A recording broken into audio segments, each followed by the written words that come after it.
Друзья, всех приветствую! Сегодня в этом большом обзоре рассмотрим две интересных новинки от компании Belon и Tripavin.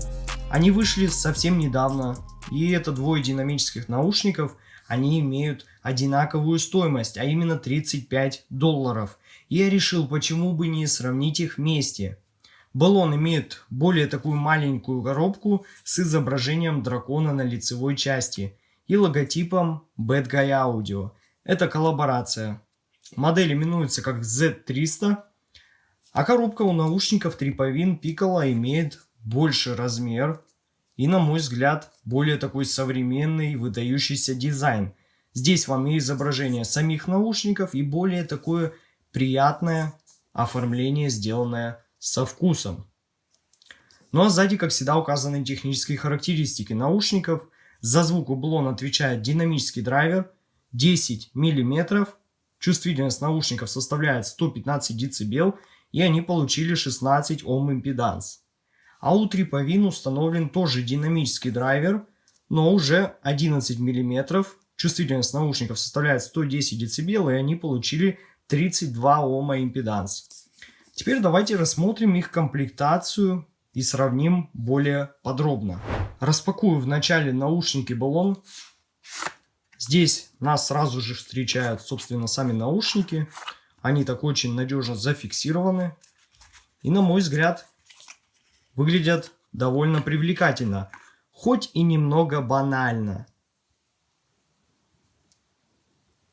Еще здесь имеется два таких стандартных комплекта силиконовых амбушюр и вот такой небольшой тканевый чехол. Мы уже его, в принципе, встречали не первый раз. У наушников Belon такой часто идет в комплекте. Но что больше меня удивило, это вот такой отличный медный четырехжильный кабель. За это стоит отдать производителю респект. Хоть и стоимость наушников-то небольшая, но нам уже положили реально хороший проводник, который менять-то смысла и нет. У него установлены разъемы QDC, на них подписан правый и левый канал соответственно. И имеется довольно стандартный коннектор 3,5 джек. Лицевая панель у наушников имеет два таких рисунка дракона на бежевом фоне. А еще здесь подписана модель Belon и указан правый и левый наушник. Ну и да, у них установлен разъем QDC, что, на мой взгляд, конечно, немного странное решение, но что есть, то есть.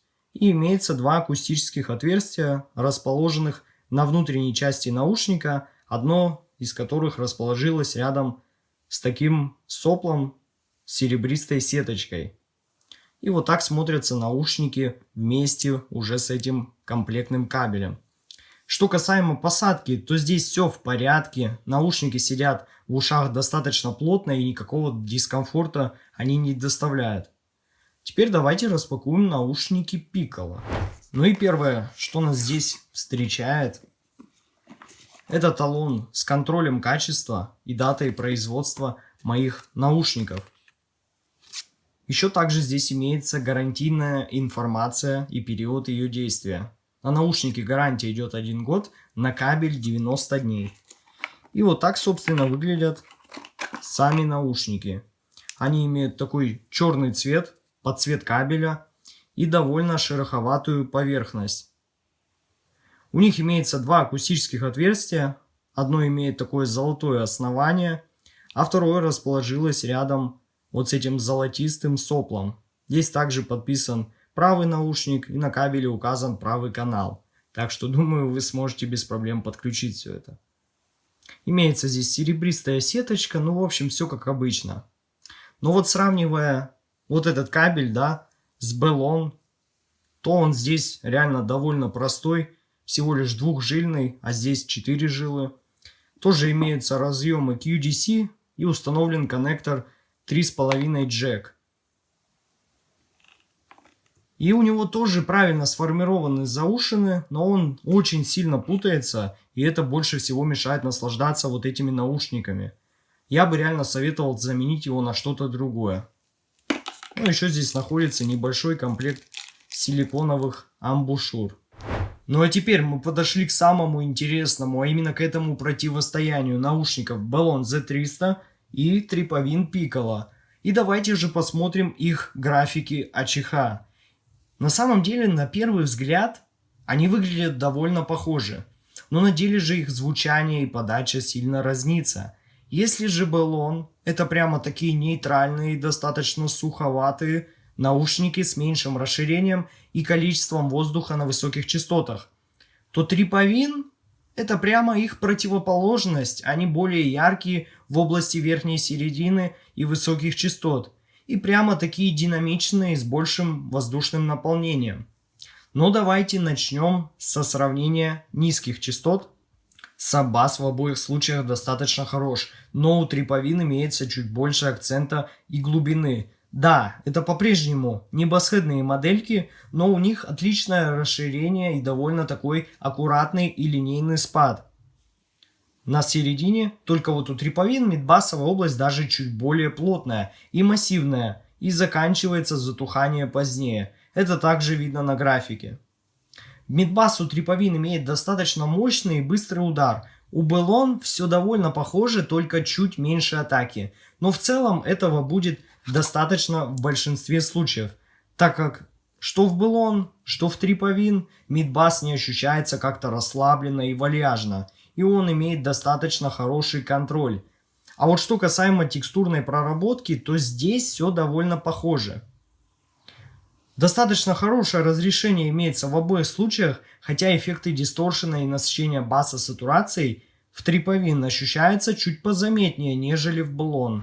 Ну а что касаемо средних частот, то мне сразу понравилось, что у этих двух моделей здесь нет явно выраженной утопленности, особенно нижней середины. Она достаточно весомая. У Tripavin имеется хорошее ощущение тепла и достаточная прозрачность и разрешение вокала. В совокупности с его широким ощущением и расположением инструментов и их стереообразов, что действительно радует с первого прослушивания. А Bellon же, наоборот, отыгрывают эту область более так сухо и менее воздушно. Они выдают прямо такой достаточно мониторный, сухой и менее подкрашенный звук в сравнении с Tripavin. То есть Bellon прямо такие достаточно спокойные и ненапряженные по своей подаче среднего диапазона наушники. В некоторых жанрах Tripavin будет вырываться вперед, а в некоторых Bellon. И это на самом деле, я считаю, все вкусовщина. Но вот что касаемо малых барабанов и области 2 кГц, то она прямо так подчеркнута в Tripavin. Вот прямо ощутимо это в сравнении с Bellon. Для меня это уже лично на грани. Все-таки у них прямо достаточно сильный акцент на ударе барабана. В Bellon же мне наоборот понравилась сохраненная нейтральность и аккуратность этого диапазона. Если для вас, как и для меня, это будет ярко, то можно будет воспользоваться фильтрами и немного поджать эту довольно резкую местами область у Tripavin. Ну а теперь поговорим о высоких частотах в этих наушниках. У Bellon сразу заметна такая теплая и прямо очень гладкая подача, но с не самым искристым и прозрачным блеском на хай-хетах и крэшах, хотя их шлейфы и эффекты от реверберации достаточно продолжительны. Но вот сразу из коробки, я думаю, большинство не сразу поймет этот диапазон у Bellon, так как после каких-то ярких и достаточно, так скажем, веселых и красящих эту область наушников, в Bellon у вас возникнет ощущение, что чего-то не хватает, так как здесь нету явно лишних акцентов ни на сибилянтной области, ни на тарелке. Все звучит довольно собрано и аккуратно, и ничего не старается вылезти вперед. Из-за этого вам покажется, что чего-то не хватает, как такие нейтрально настроенные наушники на самом деле не часто попадаются в последнее время. А вот у Tripavin здесь прямо заметно так они выделяют область высоких частот и играют не так сдержанно, как Bellon. Все прямо так хорошо подчеркнуто, и из-за этого нам кажется, что разрешение и детализация здесь лучше. так как теперь тарелочки все довольно такие искристые, детальные и уже заметно так акцентируют на себе внимание. Но радует меня то, что здесь заметно так больше воздуха как раз за счет этих подъемов на высоких частотах. А вот звуковая сцена и визуализация в наушниках Belon Z300 не самая широкая. То есть образы и прорисовка инструментов находятся на довольно близком расстоянии, но при этом неплохо так разделяются друг от друга они. И акцент больше сделан на проработку глубины в этих наушниках. А вот у Триповин ситуация интереснее. У них достаточно широкая сцена и более лучшее разделение образов. На это как раз повлияла их лучшая прозрачность и воздушность. Из-за этого нам становится легче разделять инструменты друг от друга. Но вывод у меня получился таков. Belon Z300 получились достаточно редко встречающимися и очень нейтральными наушниками в этом ценовом диапазоне. Их звучание довольно аккуратное. И на первый взгляд, если вы перешли с каких-то достаточно ярких и веселых наушников, может оно отпугнуть вас. Но как только вы сравните их более подробно, вы сможете понять всю суть их настройки. Они не звучат утомительно, спокойно и приятно на слух, просто отыгрывают музыку. А вот Триповин же получились прямо очень бодрыми и уже веселыми и более окрашенными в области верхней середины и высоких частот наушниками. Они более воздушные и прозрачные, и этот вариант настройки будет для многих достаточно знаком. И как бы это звучание не нужно прочувствовать, оно сразу понятно вам из коробки. Я думаю, теперь вы понимаете, почему я решил сравнить две этих модели, так как они буквально противоположны друг другу. И я надеюсь, что такой формат обзора вам понравился, и вы выберете подходящую модель под себя без каких-либо проблем. Ссылка на покупку этих наушников находится в описании и в закрепленном комментарии под видео. Подписывайтесь на мой канал, не забывайте ставить лайки. С вами, как всегда, был IC Genius. Спасибо всем за просмотр, всем удачи и пока.